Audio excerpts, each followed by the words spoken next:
MS के DElEd में NC जो लगा हुआ है, जो आपकी सबसे बड़ी प्रॉब्लम है, इसको लेके मैंने मिशन स्टार्ट किया और ये हमारा दूसरा महीना होने वाला है। तो आज की वीडियो में डिटेल में बात करने वाले हैं, यानी आज है 4 अक्टूबर। तो 4 अक्टूबर तक की क्या रिपोर्ट है उन बातों को मैं बताऊंगा और कितना प्रोग्रेस हुआ है, सभी बातों को डिटेल में समझाने वाला हूं मैं आज की वीडियो में। तो इस वीडियो में आप अंत तक जरूर बने रहना, क्योंकि ये वीडियो जो है मैं आप लोगों के डिमांड पे ही बना रहा हूं, क्योंकि मेरे पास जो है आप में से ही कुछ टीचर के कॉल आए कि सर बताइए आगे क्या हो रहा है। तो इन सभी बातों को मैं आपको समझाऊंगा और जो मैंने आपको अभी तक जितनी भी जानकारी दी, ये सब हो पाया उन लोगों की बदौलत जिन्होंने मेरे को सुप्रीम कोर्ट जाने और आने का फेयर दिया था, किराया दिया था। तो उन लोगों का थैंक यू सो मच। तो क्योंकि आपने अगर मुझे फेयर नहीं दिया होता तो मैं सुप्रीम कोर्ट नहीं जा पाता, मैं ऋषि मल्होत्रा जी से नहीं मिल पाता, मैं सत्यमित्रा जी जो है उनसे उनके ऑफिस नहीं जा पाता मिलने के लिए। तो बात समझ पा रहे हो। हालांकि वो नहीं मिले, लेकिन जो है हमारी बात जो है फोन पे हुई। तो आगे बढ़ेंगे, सभी बातों को मैं आपको समझाने वाला हूं, तो वीडियो में बने रहना। तो आगे बढ़ने से पहले आप सभी को मेरा जय श्री राम। मेरा नाम है वीरेंद्र गिरी। आज की वीडियो में मैं आपका स्वागत करता हूं। नए हो चैनल को सब्सक्राइब कर लेना। वीडियो को जितने भी ग्रुप हैं आपके पास डीएलएड वाले, उन सभी में शेयर करो, ताकि जो है उन्हें भी ये जानकारी उन्हें भी प्राप्त हो सके।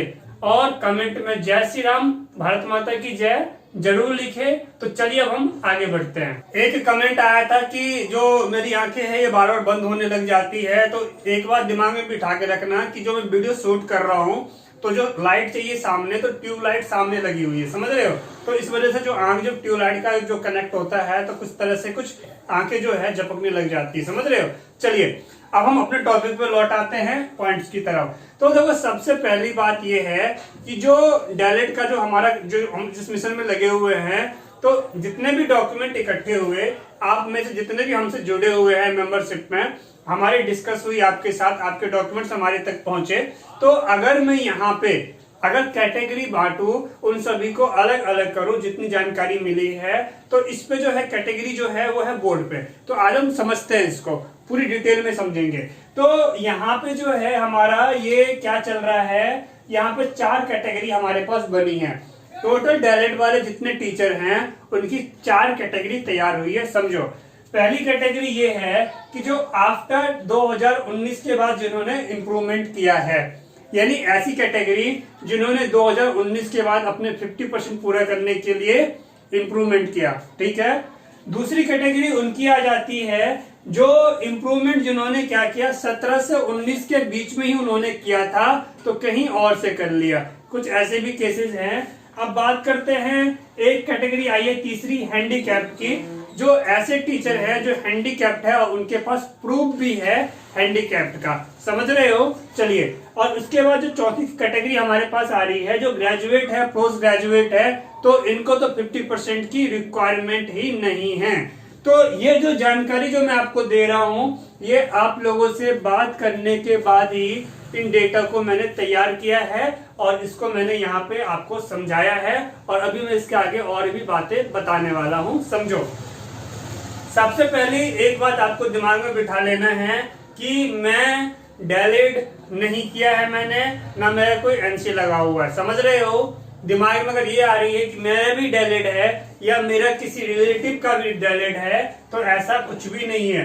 और जहां तक अगर मेरी बातों को समझो, तो रिश्तेदार, तो भैया रिश्तेदारी सबसे बड़े दुश्मन होते हैं, समझ रहे हो। मेरे साथ तो कहानी ऐसी है, आपके रिश्तेदार अच्छे हो तो भैया आप किस्मत वाले हो, एक तो हमें भी उस तरह से मिल जाए, दुआ करना। चलो हम यहाँ पे टॉपिक पे लौट के आ जाते हैं। तो अब जो ये 4 कैटेगरी हमारे पास आ गई है, तो अब कंडीशन क्या चल रहा है, जैसे कि मैंने आपको बताया था फेयर के बारे में, तो गिनती के वो 10 भी नहीं है जिन्होंने मेरे को फेयर दिया, और जिसकी वजह से इतने चक्कर लगे सुप्रीम कोर्ट्स के। मैं मिला, उनसे बातचीत हुई, और आप में से एक टीचर भी हैं जिनके साथ मैंने उनकी बात भी करवाई, ठीक है। चलिए, तो अब बात आ जाती है आगे क्या करना है। देखो आप किस कैटेगरी में आ रहे हो, बातों को समझो। आप किस कैटेगरी में आ रहे हो ये आप देखो, और इसके बाद आपको सिंपल से एक बात समझनी है कि जो आप हमें 200 रुपए दे रहे हो, तो 200 रुपये जो है, मैं यहाँ पे समझा देता हूँ कि जो आप हमें 200 दे रहे हो, ये 200 केवल कंसल्टेंट का है, परामर्श का है। क्योंकि जो मैं आपको बैक कॉल करता हूँ, बैक कॉल यानी एसटीडी कॉल तभी लगाऊंगा ना 1 महीने के लिए, जब मेरे पास आपके तरफ से कुछ अमाउंट होगा। बात समझ रहे हो? नहीं तो मेरे पास तो ये तो यूट्यूब पे नंबर है, 3600 फोन आते ही रहते हैं, इसलिए नंबर मुझे सेव करना जरूरी है। पॉइंट समझ गए?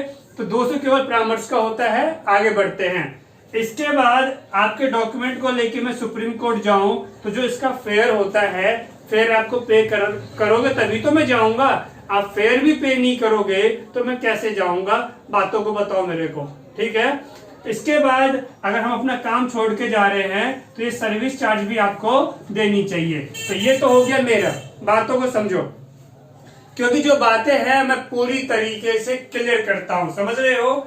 और इस बातों को आगे दिमाग में बिठा लेना और समझना। यहाँ पे देखो, तो ये वाली बातें तो समझ में आ गई। इसके आगे क्या है? नॉर्मल सी बात है। क्या आप खुद आ सकते हो सुप्रीम कोर्ट? क्या आप में कोई रिलेटिव आ सकता है? भेजो, खुद ही आ जाओ, कोई दिक्कत नहीं है, समझ रहे हो? चलते हैं आगे। अब इसके आगे जो एडवोकेट होगा, अब उनसे जो है बातचीत कौन करेगा? ये बातचीत आपको करनी पड़ेगी। ये बात मैं समझा रहा हूं, समझो। इतना आगे बढ़ चुके हैं, अब आगे इतना है कि आपके डॉक्यूमेंट वहां पहुंचाने हैं, मैं पहुंचा रहा हूं, समझ रहे हो? फेयर पे करो, आने जाने का किराया पे करो, और अपना टाइम दे रहा हूं तो सर्विस चार्ज भी तो करो पे, समझ रहे हो? चलो आगे चलते हैं।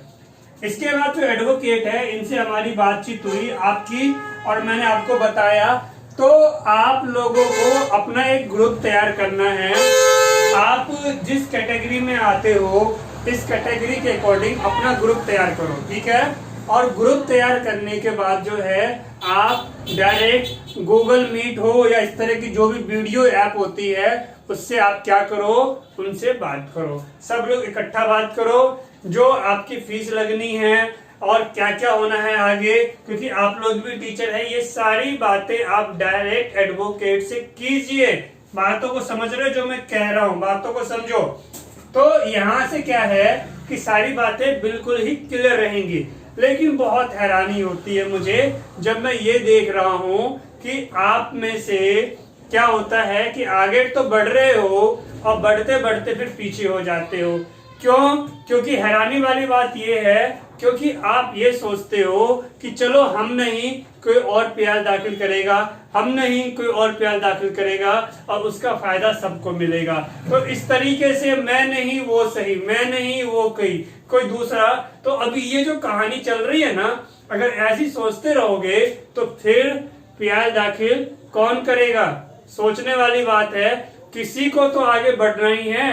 अगर 10वीं 12वीं के बच्चों ने भी अगर यही सोचा होता, जिन्होंने अपना प्याज दाखिल किया कि मैं क्यों प्याज दाखिल करूं, मैं किस लिए करूं, मैं करूंगा तो मेरे साथ बाकियों का भी फायदा हो जाएगा। बातों को समझना, बुरा मत मानना आप में से कोई। जो सच्चाई है वो बता रहा हूं, यही चल रहा है यहाँ पे अभी इस टाइम। बातें तो 3600 से हो रही है, बातें तो बहुत जने कर रहे हैं, 200 पे करके तो मेंबर्स तो बहुत बन गए हैं। लेकिन जब बात आ जा रही है अब आगे बढ़ने की, तो आगे बढ़ने के टाइम पे जो है यही कहानी आ रही है। जहां तक मेरे को लगा है कि मैं क्यों, कोई दूसरा कर ले, उसका फायदा मुझे मिल जाए, और यही मेंटेलिटी चलती जा रही है।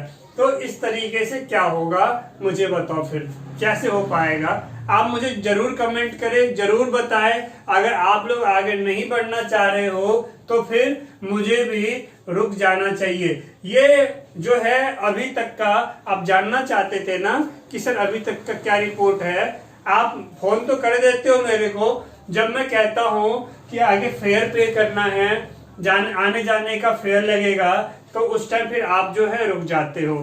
तो अगर जितनी भी जानकारी मैंने इकट्ठी की, जो मैं गया मैं आया, ये तभी पॉसिबल हो पाया जब कुछ लोगों ने आप में से मेरे को फेयर पे किया था।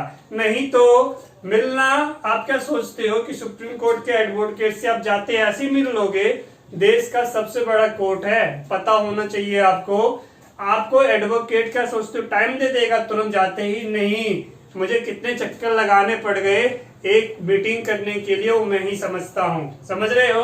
और एक बार फिर से उन सभी लोगों का जिन लोगों ने हमें फेयर पे किया था। और अगर आप बढ़ना चाह रहे हैं आगे तो अपनी एक ग्रुप तैयार कीजिए, देखिए आप किस कैटेगरी में हो, और डायरेक्ट वकील साहब से खुद ही बात करो, डिस्कस करो, क्योंकि मैं एडवोकेट नहीं हूं, बातों को समझ लीजिए। ठीक है, आपको हमारा एड्रेस चाहिए, मुझे बताओ, आधार कार्ड चाहिए, मैं दे दूंगा, मुझे बताना, क्योंकि मेरा जो मेन मकसद है काम करने का, जो मैं बना रहा हूँ वीडियो और आपको बता रहा हूँ, जो मैं लगा हुआ हूँ, वो ये है कि मैं चाहता हूँ एनसी हटे और मेरी वीडियो वायरल हो, मेरा भी नाम फैले, हो सके तो मेरा नाम भी न्यूज में आए, बस ये मेरी दिल की ख्वाहिश है। ठीक है, तो इसलिए मैं मेहनत कर रहा हूँ। तो चलिए, अगर आप इंटरेस्टेड हैं पूरी तरीके से कि हाँ सर हमें करना ही है, तो फिर नंबर दिख ही रहा है, कॉल करो और मुझे बोलो सर आगे बढ़ो, हम आपके साथ हैं। और सपोर्ट ही नहीं करोगे तो भैया मेरे से कुछ नहीं हो पाएगा। फिर समझ गए, मैं भी क्या कर सकता हूँ, फिर मुझे भी रुकना पड़ेगा। समझ गए? चलिए, तो थैंक्स फॉर वॉचिंग, आपने इतना टाइम दिया। See you next video, take care, जय हिंद, वंदे मातरम।